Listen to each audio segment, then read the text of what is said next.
안녕하세요. 역사 돋보기입니다. 외세의 침입이 찾았던 고려시대에는 여러 영웅, 명장, 충신들의 활약이 돋보였습니다. 고려 초기, 고려 최초의 침입이었던 고려 거란 전쟁에서는 특히 2차 때 절체절명의 위기였고 그만큼 여러 사람들이 저마다의 자리에서 목숨을 걸고 노력했습니다. 대표적으로 양규가 있겠죠? 하지만 양규 외에도 2차 거란 침입 당시 공을 세웠던 이들이 있습니다. 그 가운데 이번 영상에서는 어쩌면 생소하실 지체문에 대해 소개해드리겠습니다. 우리는 고려 최고의 명군으로 고려 8대왕 현종을 꼽는데 만약 지체문이 없었으면 현종은 일찌감치 이 세상 사람이 아니었을 겁니다. 1010년 11월 거란족 요나라의 황제 요성종이 직접 친정에 나서 무려 40만 대군을 직접 이끌고 고려를 침공했습니다. 제2차 고려 거란 전쟁이었죠. 실제 40만까지는 아니었지만 그래도 황제의 친정이었으니 병력 수가 적지는 않았을 겁니다. 거란군은 양규가 있던 흥화진을 함락시키지 못하고 통주에서 강조의 30만 대군을 물리쳤지만 정작 통주 성도 함락하지 못하고 고려와의 국경지대 강동 6주 중 곽주만을 함락한 채 나머지 다 패싱하고 남하합니다. 그리고 고려 제2의 수도였던 서경도 함락하지 못하고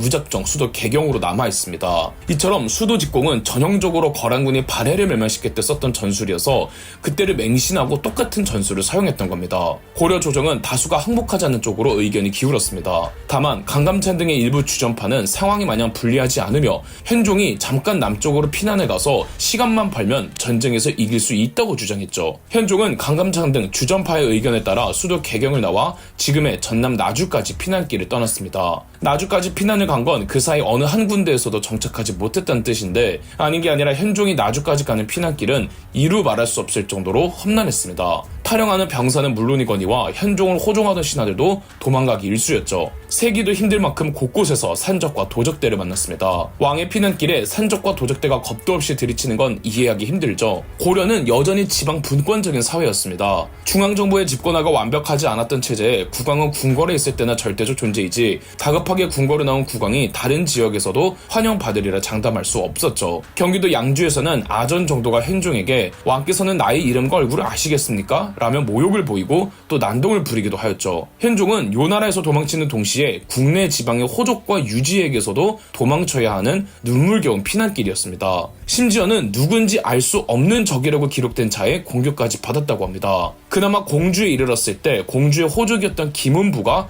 극진히 현종을 모셨습니다. 성상께서 산과 물을 지나고 서리와 눈을 무릅쓰시며 이렇게 지극한 상황에 이르실 줄 어찌 생각하였겠습니까? 라며 현종은 물론 호종하던 신하에게도 잘꽃과 음식을 대접했죠. 이때의 감사함에 현종은 훗날 전쟁이 끝나고 김은부의 세 딸과 모두 혼인하여 김은부를 왕의 장인어른으로 삼았습니다. 세 딸이 원성왕후 김씨, 원혜왕후 김씨, 원평왕후 김씨로 맏언니 원성왕후 김씨 사이에서는 9대왕 덕종, 10대왕 정종을 낳았고 원혜왕후 김씨 사이에서는 11대왕 문종을 낳았으니 김은부는 무려 새 국왕의 외할아버지가 되는 영광을 누렸죠. 그러나 공주에서의 대접의 끝이었습니다. 현종이 전주에 이르렀을 땐 전주 호족이 주상께서는 행차하지 마소서라며 아예 받아주지도 않았습니다. 현종은 겨우겨우 나주에 도착할 수 있었습니다. 현종의 피난길에서 모두가 현종 곁에 떠날 때 끝까지 옆에 있어준 신하가 바로 지체문이었습니다. 지체문은 현종을 습격한 괴한으로부터 목숨 걸고 현종을 지켜주었으며 싫은 소리 없이 현종의 손과 발이 되어 개경에서 나주까지 언제나 현종을 호종하였죠. 지체문은 황해도 봉산 출신으로 강조의 정변으로 현종이 즉위했을 때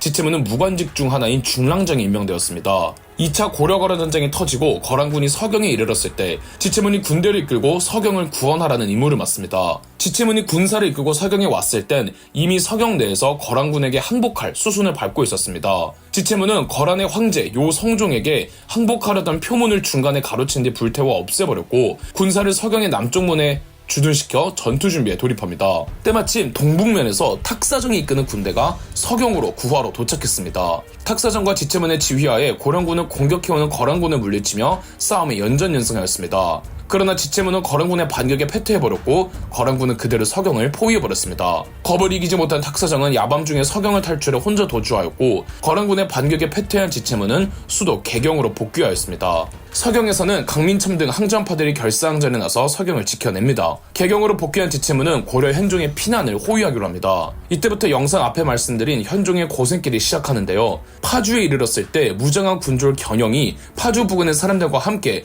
활을 겨누며 현종의 일행을 습격했습니다. 지체문이 말을 타고 활로 그들을 내쫓았다가 다시 그들을 뛰쳐나와 길을 막자 지체문이 다시 활을 쏘아 그들을 물리쳤습니다. 경기도 양주에선 양주의 어떤 향리가 사람들을 무장시켜서 한밤중에 왕의 처소를 습격했습니다. 이때 신하들과 환관, 궁녀들이 모두 현종과 왕실 곁을 지키지 않고 도망가버리거나 숨어버립니다. 극소수의 신하들만이 현종 곁에 있었고 지체문은 남은 병사들로 현종을 지키고 있자 적도들이 감히 접근을 하지 못했다고 합니다. 새벽이 됐을 때 지체문은 두 왕후들을 먼저 북문으로 도망치게 해주고 일부 신하들과 함께 현종을 지키면서 현종도 피신시켰습니다. 지체문은 진상 파악을 위해 적도들을 추격해보겠다고 하자 현종은 지체문도 도망가는 줄 알고 못 보낸다고 했죠. 이러자 지체문은 신이 만약 주상을 배반하여 언행이 일치하지 않는다면 하늘이 필시 저를 죽일 것입니다 고 하고 적도들을 저는 체포했습니다. 그런데 미리 피신시켜두었던 두 왕후를 찾지 못하자 지체문이 나가서 찾아왔죠. 이후로 내려가는 내내 일부 신하들은 왕후들의 안전을 위해 고향으로 보내는 게 어떻겠냐고 하자 지체문은 왕후들과 떨어지는 게 더 위험할 수 있다며 반대했습니다. 왕후들을 고향으로 보내자고 한 신하들은 결국 다 도망칩니다. 타령하는 병사들과 신하들이 너무 많자 지체문은 현종에게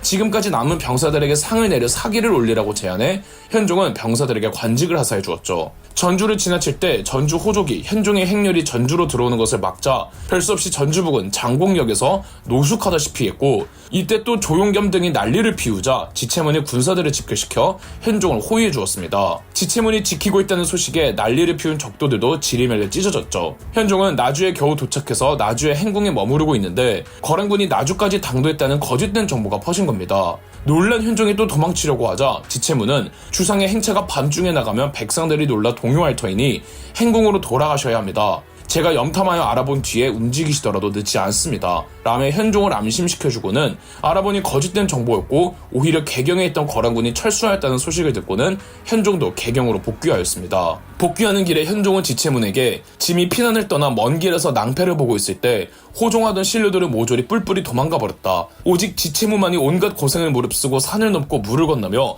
말 고삐 잡는 수고를 사양하지 않았고 끝내 송죽처럼 절개를 지켰다. 그 빼어난 공군을 생각할 때 어찌 특별히 은급을 내리지 않았겠는가 라며 관직과 많은 상을 하사했습니다. 이후 계속 승진한 지체문은 정 2품 벼슬까지 받습니다. 지체문은 거란의 3차 침입까지 끝난 훨씬 이후에 사망하지만 3차 침입 당시 지체문의 행적이 기록된 바는 없습니다. 다만 나중에 현종의 아들이었던 구대왕 덕종은 고 상장군 좌복야 지체문은 선왕께서 남쪽으로 파천하셨을 때 홀로 충절을 온전히 지켜 으뜸 가는 공훈을 세웠으니 이제 그 공훈을 조목별로 기록하여 후세 사람들에게 권장하노라 라는 조서를 내리기도 했습니다. 훗날 고려의 8대왕 현종은 지옥의 피날길 경험을 토대삼아 지방행정구역 개혁을 완수해 고려의 중앙 집권화를 완성시켰습니다. 만약 지체문이 없었다면 현종도 무슨 봉변을 당했을지 모르고 지체문이 목숨 걸고 현종을 끝까지 지켜내준 덕에 현종은 완성된 군주로 거듭날 수 있었죠. 그럼 역사 돋보기였습니다.